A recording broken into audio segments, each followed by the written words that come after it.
예, 안녕하십니까. 오늘은 그, 주택공사죠. 주택공사하고 토지공사가 합쳐진 걸 요즘 LH라고 하죠. LH에서 매년 보면은 그 다가구하고 아파트, 오피스텔, 그리고 원룸텔 혹은 도시형 아파트, 원룸 아파트라고 하는 도시형 생활주택을 매입을 해줍니다. 이 요건 그리고 이거 신청하실 때 유의사항에 대해서 잠깐 오늘 설명을 드릴게요. 각 내년 한 3월 정도 되시면 LH공사를 한번 보세요. 그리고 이제 매매가 힘들다 싶은 단동 아파트, 나홀라 아파트죠. 그리고 도시형 생활주택, 이게 매도를 하시려고 하시는 분들이 의외로 많습니다. 근데 이게 일반 매수자를 찾게 되면 힘들죠. 그래가지고서 LH에다가 매수 신청을 한번 해보시면 됩니다. 근데 다 되는 건 아니고요. 이게 제가 요건을 한번 보면서 한번 설명을 드리겠습니다. 일단은 이제 그 대전시 같은 경우하고 충남은 1000호죠. 그리고 60제곱 이하 주택 우선 매수하고요. 그리고 아파트죠. 신혼부부 85 이하. 그리고 여기서 제일 중요한 건 16제곱 요거 16제곱 한 4평 정도 되는 거죠. 이 4평 정도 되는 거. 근데 도시형 생활주택에서 전용 면적을 보면 15제곱으로 되어 있는 것들이 많아요. 그래서 16제곱 이거 꼭 건축물대장 띄셔가지고서 이걸 확인을 하셔야 됩니다. 일단은 면적 보시고요.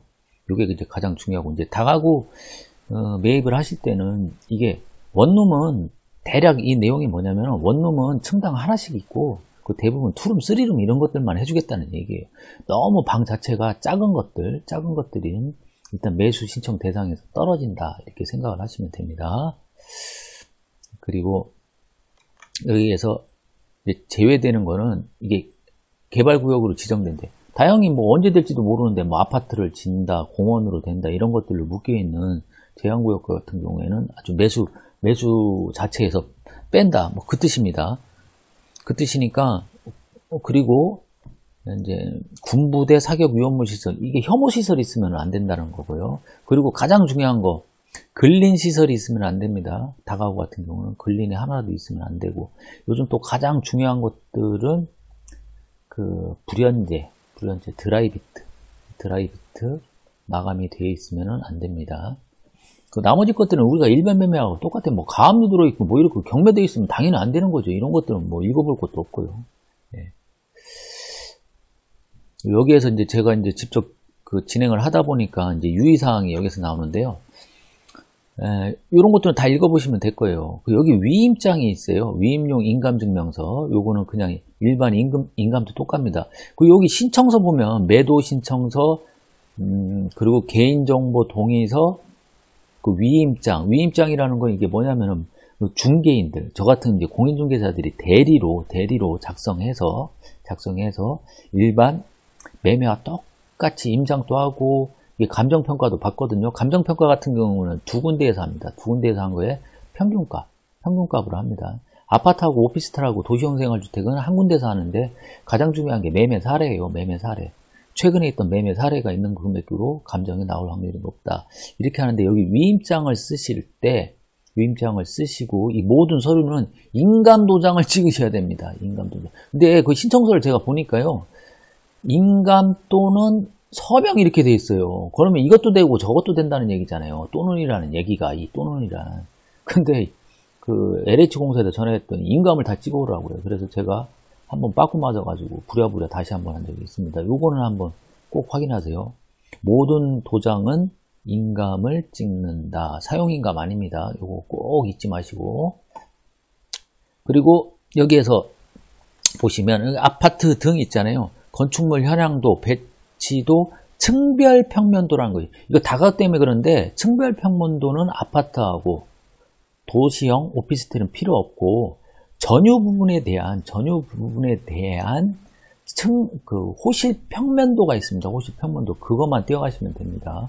그것만, 요거 유의하시면 되고요.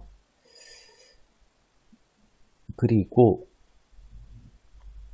여기에서 이제 중요한 게 있어요. 여기 하자 보수 처리하는 것. 신축 같은 경우에는 한 2년 미만 있잖아요. 이런 거 하자 보수, 이행 보증금, 건축 매매 대금의 3%, 이거 보험증권. 이거 서울보증보험금 가면 띱니다. 이거 말씀하신 말이에요. 약 3% 정도를 띈다. 그리고 나머지 아파트나 오피스텔이나 도시형 생활주택 같은 경우에는 3년 이내 것들도 이게 띄게 된다. 요거 알아두시고요. 그리고 요거 유의하셔야 돼요. 매매 계약 시 매도인은 기존 임차인, 지금 살고 있는 사람들, 지금 계약서대로 살게는 해줍니다. 근데 최대 기간 2년을 하게 되는데요. 이게 무슨 문제가 생기냐면은, 월세가 만일 30만 원이라고 하면, 이게 1년치, 1월부터 12월까지, 이게 12개월 하면 360만 원이잖아요. 이게 30만 원. 이거보다 혹시 적은, 만약에 200만 원 보증금으로 했을 경우에는, 다시 계약서를 작성할 수도 있습니다. 왜? 보증금 다 까먹을까봐 할 수도 있다라고 하니까 꼭 고지를 해주셔야 됩니다. 그리고 만기가 되면 기존 임차인들 이제 그 계약을 해지하겠다 LH에서 매수해서 이제 나가달라는 얘기죠. 꼭 기존의 임차인들한테 꼭 얘기해 놓으라는 얘기죠. 그리고 문도 방 보려고 하면 해야 되잖아요. 임차인들이 안 보여주면 이거 매수 거부됩니다. 네, 그거까지가 이제 제일 유의하셔야 되는데요. 요거 한번 볼게요.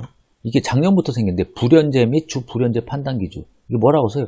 산업표준화법하고 뭐 가열 종료율, 감소율 30%, 1분간 평균 온도, 뭐 평균 행동조지 9분 이상 해야 된다. 이거 나 잘 모르겠어요. 무슨 내용인지. 근데 이게 이제 다가구하고 이런 것들은 해당 사항이 되는데요. 아파트하고 오피스텔하고 도생은 아직 해당은 안 됩니다. 그러면 이게 뭔 말이냐? 이게 드라이비트예요. 그 얼마 전에 그 드라이비트 때문에 불나가지고서 이게 인명사고 있었잖아요.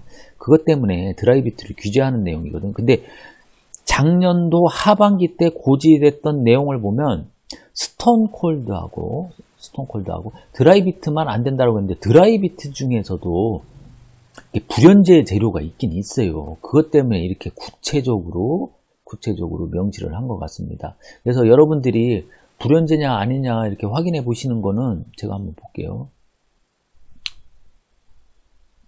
이게 이제 도시형 생활주택인데요.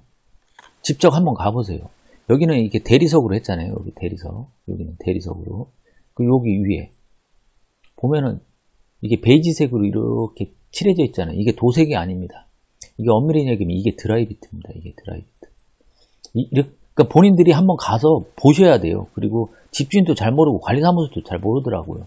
근데 이제 제가 아시는 건축주분들한테 물어보니까 바로 표기가 돼요. 이거 드라이비트라고.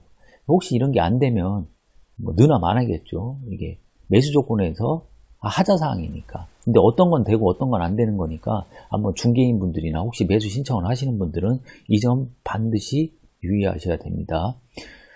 이제 매매가 요즘 어렵다 보니까 뭐 이런 방식으로들 많이 하시는데 LH공사 혹은 그 각 시군구, 대전은 뭐 대전 도시공사겠죠. 이런 데서 매수하는 이런 매입 공고를 매년 내니까요. 뭐 한번 유심히 보셨다가 혹시 매매가 잘 안 되는 것들은 이를 통해서 한번 매매를 하시면 아주 좋은 방식이 됩니다. 예, 오늘은 여기까지입니다.